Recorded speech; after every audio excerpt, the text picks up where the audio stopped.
हमारी ज़िंदगी में स्टोरी पढ़ना ये बहुत ही अच्छी आदत है।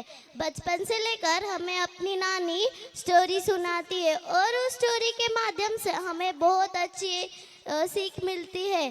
तो अभी आपके सामने ऐसे ही स्टोरी सुनाने और अच्छी सीख देने के लिए पेश कर रही है गुंजन बावने। मेरा नाम गुंजन गजानन बावने। मैं आज आपके सामने स्टोरी बताने वाली हूँ जिसका नाम है बड़ी सी। एक बहुत पुरानी बात थी। एक गांव में एक आश्रम था जहाँ दूर दूर से बच्चे शिक्षा ग्रहण करने आते थे। उन्हीं में से थे मोहन और कमल, जिनकी शिक्षा पूरी हो चुकी थी और आश्रमों के नियमों के अनुसार उन्हें अपनी अपनी शिक्षा पूरी करके उनके गांव वापस जाना था। जब वो उनके घर वापस जाने के लिए निकले तब उन्हें रास्ते में गुरुजी दिखे और गुरुजी ने उन्हें आवाज़ लगाई, कहा, इधर आओ बच्चों। वो दोनों गुरुजी के पास चले गए और गुरुजी ने कहा, तुम्हारी शिक्षा आज पूरी हो चुकी है और तुम्हें तुम्हारी शिक्षा पूरी करके घर भी जाना होगा। उससे पहले तुम्हें मुझे एक परीक्षा देनी पड़ेगी। अगर तुम इसमें सफल हुए तो तुम्हें घर जाने के लिए मिलेगा। अगर तुम इसमें विफल हुए तो तुम्हें आश्रम लौट जाना पड़ेगा। तो कमल ने कहा, ठीक है गुरुजी, हम ये परीक्षा देने के लिए तैयार हैं।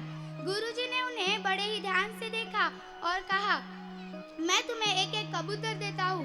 तुम्हें इसे ऐसी जगह मारना है जहाँ तुम्हें कोई देख नहीं सके।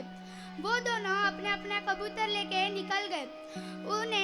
मोहन ने सबसे पहले एक गुफा में गया जहाँ पर अंधेरा छाया हुआ था। उसने सोचा, मैं इस कबूतर को मार भी दूँ तो मुझे कोई नहीं देख रहा होगा। वो उस कबूतर की गर्दन मरोड़ के उसे मार देता है। उस कबूतर को लेके फिर वो फौरन गुरुजी के पास लौटता है और कहता है, गुरुजी गुरुजी, देखिए मैंने इस कबूतर को मार दिया। गुरुजी उस कबूतर को देख के निराश होते हैं और मोहन कहता है कि मैं इस परीक्षा में सफल हो गया, अभी मुझे घर जाने के लिए मिलेगा। तब गुरुजी कहते हैं, रुको मोहन, मैंने तुम दोनों को यह काम दिया था, अभी तक कमल नहीं आया है। अंधेरा हो चुका था, अभी तक कमल आया नहीं था। गुरुजी को उसकी चिंता होने लगी। तभी दूर से कमल आते हुए दिखा। गुरुजी ने उससे पूछा, तुम इतनी देर से कहाँ थे और तुम्हारे हाथ में ये कबूतर जिंदा क्यों है? तब कमल ने कहा, यह बहुत ही लंबी कहानी है गुरुजी, मैं आपको अभी नहीं बता सकता। मैं इस परीक्षा में विफल हो गया। गुरुजी ने कहा, जब तक तुम मुझे पूरी बात नहीं बता देते मैं तुम्हें आश्रम प्रवेश करने नहीं दूंगा।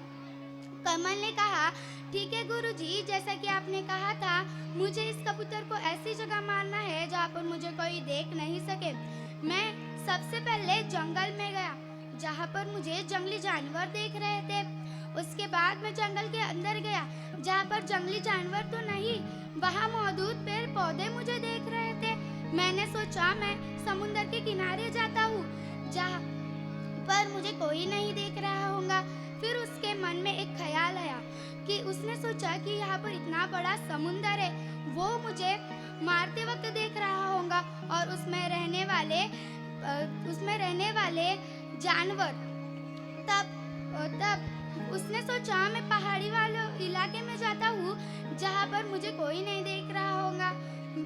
वो ऐसा ही करता है, वो पहाड़ी वाले इलाके में जाता है पर वहाँ सन्नाटा मौजूद होता है। वो सन्नाटा उसे मारते वक्त देखता है।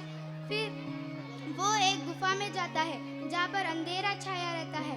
वो सोचता है कि यहाँ पर अंधेरा है और मैं इस कबूतर को मारते वक्त अंधेरा देख रहा होगा। और सबसे बड़ी बात यह है कि मैं उस कबूतर को मारते वक्त खुद देख रहा होगा। गुरुजी ने कहा, यही हमारा भय होता है कमल, जो हमें पूरे काम करने से रोकता है। तुमने बड़ी सीख प्राप्त की है, तुम इस परीक्षा में सफल हुए। जो मैं तुम्हें समझाना चाहता था वो तुम समझ गए। इस कहानी से हमें यह सीख मिलती है कि हमें बुरे काम करने से 10 बार सोचना चाहिए। धन्यवाद।